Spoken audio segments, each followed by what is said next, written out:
Hello friends, आज हम बात करेंगे इम्पोर्टेंट यूज़फुल टॉपिक के बारे में। कुछ लोग हमें ऐसा कहते हैं कि उन्हें ज़्यादा पसीना आता है, पसीना बहुत ज़्यादा होता है, काम करना भी मुश्किल हो जाता है।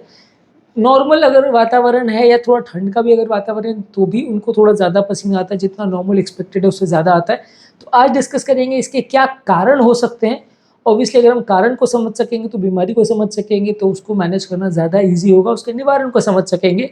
हमने ऑलरेडी एक वीडियो किया जिसमें हमने टिप्स पर बात करी है, अगर किसी को पसीना बहुत ज़्यादा आता है तो उन्हें क्या करने की ज़रूरत है।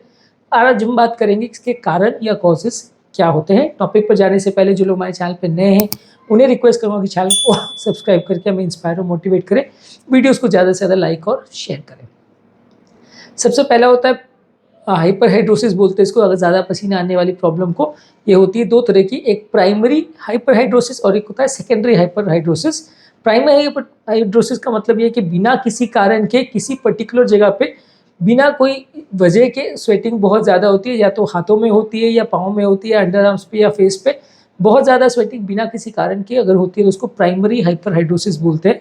जबकि सेकेंडरी हाइपरहाइड्रोसिस का मतलब है कि किसी और प्रॉब्लम की वजह से पेशेंट को पसीना जैसे ज़्यादा आ रहा है, जैसे कि हार्मोनल इम्बैलेंस की वजह से, जैसे कि अगर किसी को थायराइड का प्रॉब्लम है या मेनोपॉज हो रहा है या मासिक आना बंद हो गया फीमेल पेशेंट्स में, तो वैसे लोग को भी ज़्यादा स्वेटिंग होती है। बॉडी की कुछ इन्फेक्शंस है जैसे ट्यूबरकुलोसिस, HIV में भी एक्सेसिव स्वेटिंग होती है। कुछ ब्रेन की बीमारियां जैसे पार्किंसंस डिजीज, मल्टीपल स्क्लेरोसिस और ऑटोनॉमिक डिसरिफ्लेक्सिया की बीमारी, इसमें भी ज़्यादा स्वेटिंग होती है। डायबिटीज़ में भी लोगों को एक्सेसिव स्वेटिंग होती है, जो कि नॉर्मल बॉडी का उनका स्वेट का कंट्रोल सिस्टम कॉम्प्रोमाइज़ हो जाता है तो ज़्यादा स्वेटिंग होती है। एंग्जाइटी बहुत ज़्यादा हो या चिंता बहुत ज़्यादा हो तो भी ज़्यादा पसीना आ सकता है। मेंटल स्ट्रेस अगर बहुत ज़्यादा हो तो भी ज़्यादा स्वेटिंग हो सकती है। कुछ मेडिसिन जैसे कि एंटी डिप्रेसेंट, एंटी साइकोटिक्स और ओपियोइड मेडिसिन के सेवन से भी स्वेटिंग ज़्यादा आ सकती है एज ए साइड इफेक्ट। और कुछ नार्कोटिक ड्रग्स या ओपियोइड्स, अल्कोहल के अब्यूज से भी ज़्यादा स्वेटिंग हो सकती है। इन सारी चीज़ों को ज़्यादा मात्रा में लेते हैं तो भी स्वेटिंग हो सकती है। इसके अलावा कुछ और फैक्टर्स भी हैं, जैसे कि अगर आप बहुत तीखा या मसालेदार खाते हैं या बहुत गर्म चीज़ें अगर लेते हैं तो स्वेटिंग हो सकती है। चाय कॉफ़ी वगैरह में ज़्यादा कैफीन लेते हैं या बहुत ज़्यादा स्ट्रॉन्ग चाय लेते हैं तो भी पसीना आ सकता है। अल्कोहल अगर ज़्यादा लेते हैं तो नलियों को डायलेट करता है, जिससे ज़्यादा पसीना आ सकता है। इसके अलावा बहुत ज़्यादा अगर गर्मी हो तो पसीना आ सकता है। ह्यूमिडिटी अगर ज़्यादा हो या वातावरण में बहुत ज़्यादा उमस हो तो पसीना ज़्यादा आ सकता है। बहुत ज़्यादा इंटेंस फिजिकल एक्टिविटी या बहुत ज़्यादा मेहनत का काम करो या बहुत ज़्यादा एक्सरसाइज अगर कोई व्यक्ति करता है तो भी ज़्यादा पसीना आ सकता है। और इसके अलावा अगर किसी व्यक्ति का वजन ज़्यादा हो तो भी वैसे लोग को पसीना ज़्यादा आ सकता है।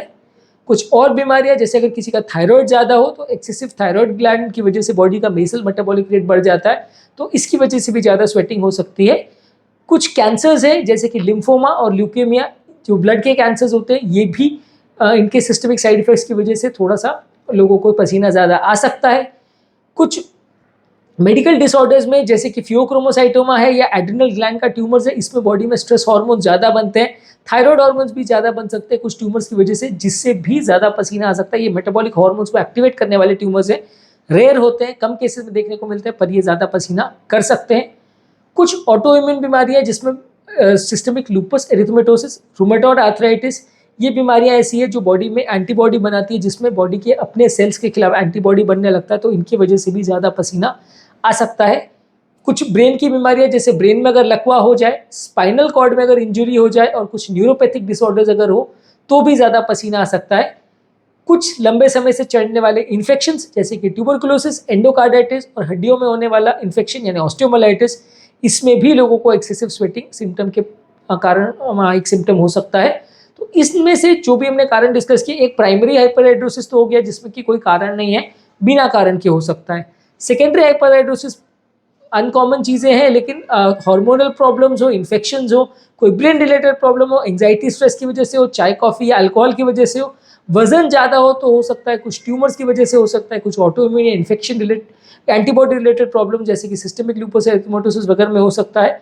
कुछ ब्रेन के ट्यूमर्स या स्पाइनल कॉर्ड की इंजरी या लकवों की वजह से हो सकता है, और कुछ क्रॉनिक इन्फेक्शन जैसे कि ऑस्टियोमाइलाइटिस, एंडोकार्डाइटिस और ट्यूबरकुलोसिस में ऐसा हो सकता है। तो ये सारे कारण हैं जिसकी वजह से लोगों को पसीना आ सकता है, बहुत ज़्यादा, नॉर्मल से ज़्यादा पसीना आ सकता है।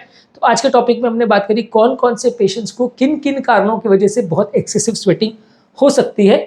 अगर इनमें से आपको कोई भी कारण तो आपको आपके लोकल डॉक्टर के साथ संपर्क करना चाहिए और वो आपकी प्रॉब्लम को सॉर्ट आउट करने में मदद करेगा। प्रेफरेबली किसी हार्मोन स्पेशलिस्ट या फिजिशियन डॉक्टर को मिले तो ज़्यादा अच्छा है। टॉपिक एंड करने से पहले जो लोग हमारे चैनल पर नए हैं उन्हें रिक्वेस्ट करूँगा कि चैनल को सब्सक्राइब करके हमें इंस्पायर और मोटिवेट करें, और हमारे चैनल पे स्वेटिंग ज़्यादा हो, स्वेटिंग कम हो, इससे रिलेटेड भी हमने वीडियोस किए, इस पे टिप्स पर भी अलग वीडियोस किए, आप उन्हें चेकआउट करिए तो आपको डेफिनेटली कुछ नया सीखने को मिलेगा और कुछ अपनी प्रॉब्लम को सॉर्ट आउट करने के लिए टिप्स मिलेंगे।